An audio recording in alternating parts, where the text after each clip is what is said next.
Akkam jirtu kabajamtoota hordoftoota qophii Siimotee Knoo har'a kan isiniif qabadhee jiru akkamitti ofitti bilbila kan jedhudha. Barumsa kanatti osoo hin galin dura warri maatii chaanaalii keenya hin taane maatii chaanaalii keenya ta'uu subscribe gochuudhaan maatii chaanaalii keenya ta'uu ni dandeessu. Viidiyoon kun yoo isinitti bareede immoo like gochuu hin dagatinaa isiniin jedha. Amma kallattiimaan gara barnoota keenyaatti isin dabarsa. Appii fake call kan jedhu kana buufachuu ni qabna.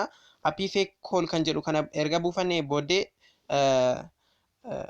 addana daayilarii keessatti maqaa namicha nuufi dawwaluu guunnaa.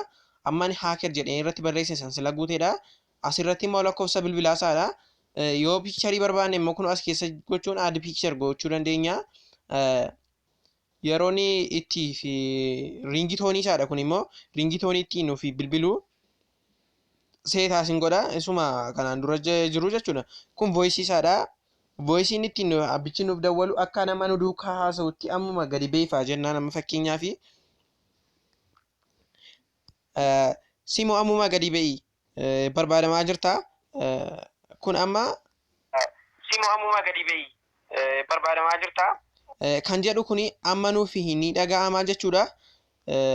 Gaafa bilbilli sun bilbilu sa'aatiidhaan akka inni nuuf bilbilu yoo barbaanne kanatti bu'uudhaan kan nuun ofitti bilbilu sa'aatiidhaan daqiiqaa booddee ammuma kan nuuf bilbilu yoo nu barbaanne immoo koolnoo jennaani kunoo haala kanaan nuuf bilbilaa jechuudha.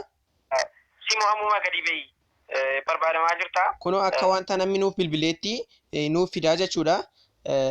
Yeroo iddoo muddamaa keessa jirra ta'ee iddoo rakkoo namni keessa yoo jirra ta'ee akka kanaatti gadi ba'uu ni dandeenya jechuudha. Kana galatoomaa warri nu dhaggeeffattan isiniin jecha warri maamila chaanaalii kiyyaa hin taane ammuma maamila chaanaalii kiyyaa ta'a.